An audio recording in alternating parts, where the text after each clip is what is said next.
Shalom Aleichem, everybody. It's Erev Shabbos Parshat Vayera, and I wanted to share with you a thought on the Parsha. It's one of my favorite Dvar Torah. I say it over every year Rosh Hashanah when we read the Parshat Torah of the Akedah, and I wanted to share that with you right now. Perhaps one of the most dramatic stories that we have in the entire Chumash is indeed the story of the Akedah, how Avraham Avinu is willing to go ahead and take Bincha Yechidcha Asher Ahavta Es Yitzchak and go ahead and bring him as a korban on the Mizbech, a tremendous nisayon, both for Avraham Avinu and also for Yitzchak. And sometimes the nisayon of Yitzchak is a little bit lost.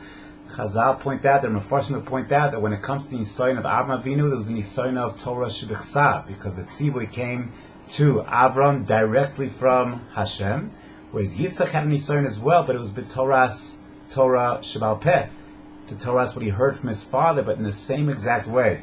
That Vayashkem Avram Baboker, Avram passed his nisayon following exactly what Hashem wanted. So too when it comes to Yitzchak, even though he didn't hear it directly in B'Piat Gvura, he too has this tremendous nisayon, which again he also passes.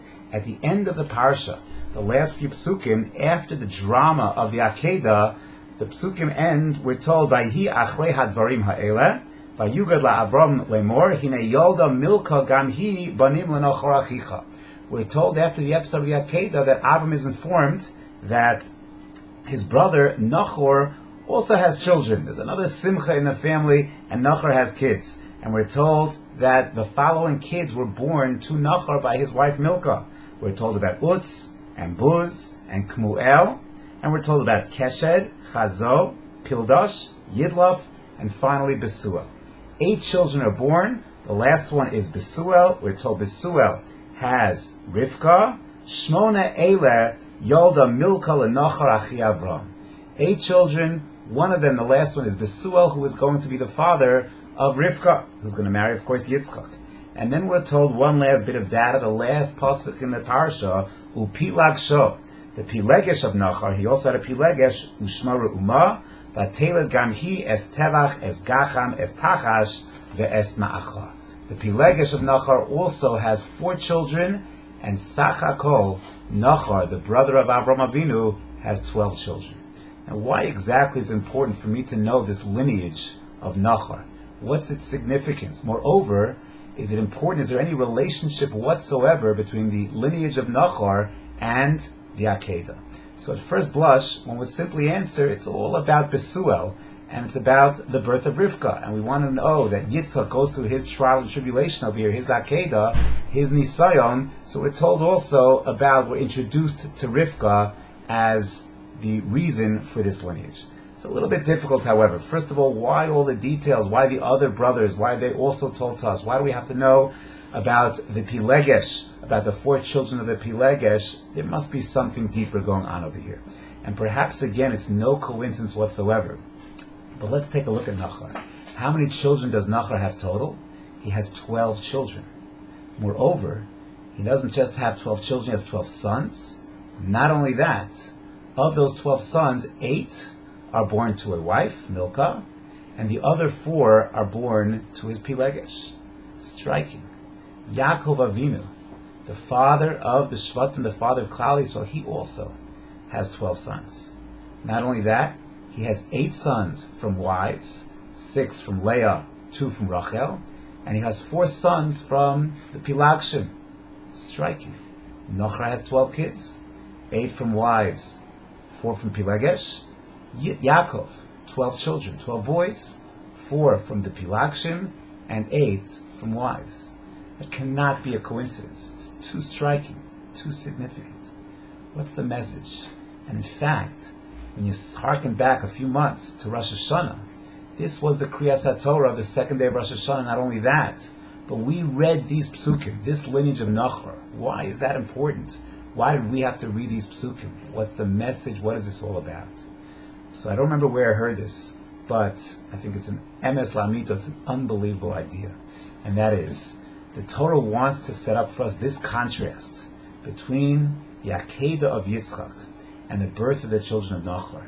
Because if I were to ask you, name for me, other than Besuel, name for me any of those children, any of those sons of Nachor, I don't think, unless you're a real bucky, I don't think a person would really have a sense of the names of those kids, and certainly if you could name them, what are they all about? What's their life? What do they accomplish in life?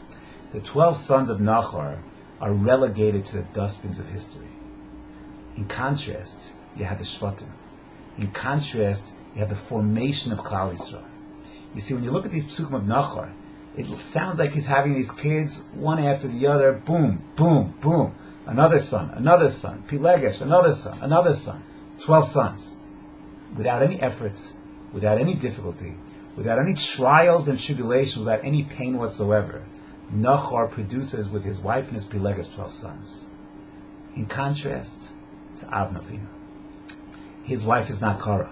So many years trying to have a child. Finally, Yitzchak is born, and Ki Yitzchak Yikol Chazera, but it's not enough. So many challenges with Yitzchak, Yishmael, the Akedah, trial and tribulation.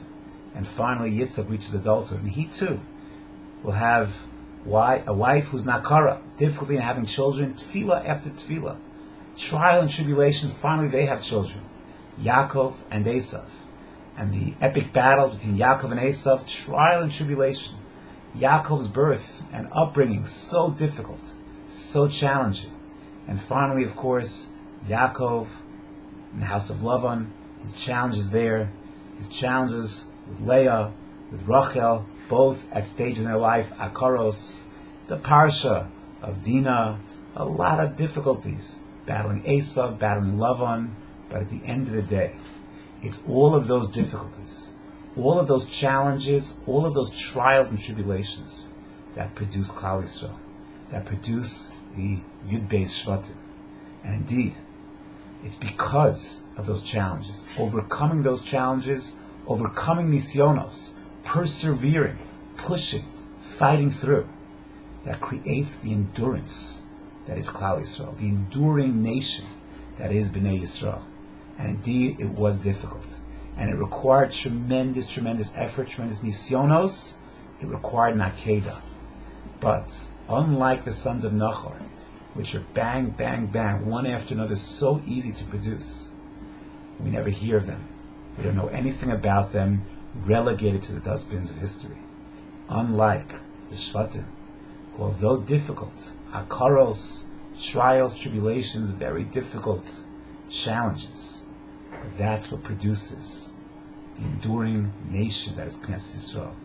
And we experience these challenges all the time, so often, persecution, anti-Semitism, people trying to push us down. But it's the genetic code that the Avos gave us, the Imahos gave us, that produced that enduring koach of Klal Yisrael. And indeed, that's the message over here. Nachor's children, easy come, easy go.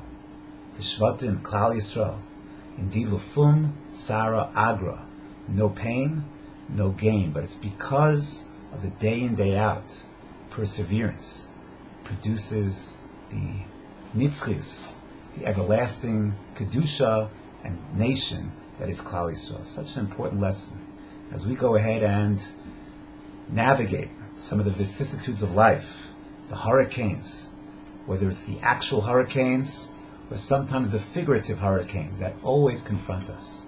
But to understand that by pushing ourselves, by persevering, by overcoming sometimes insurmountable or seemingly insurmountable challenges, that's what makes us who we are. That's what makes us great. That's what gives us the capacity to keep producing greatness, being great. And Be'ez Hashem, we draw on this lesson, and we too will achieve that sense of nitzchis, that sense of everlasting kedusha that is represented by Knesset Yisrael, by the Shvatim, and that the Torah in this week's parasha contrasts for us in the sons of Nachor versus the successes of Avram Avinu, of Yitzchak, and the Akedah. Have a wonderful Shabbos.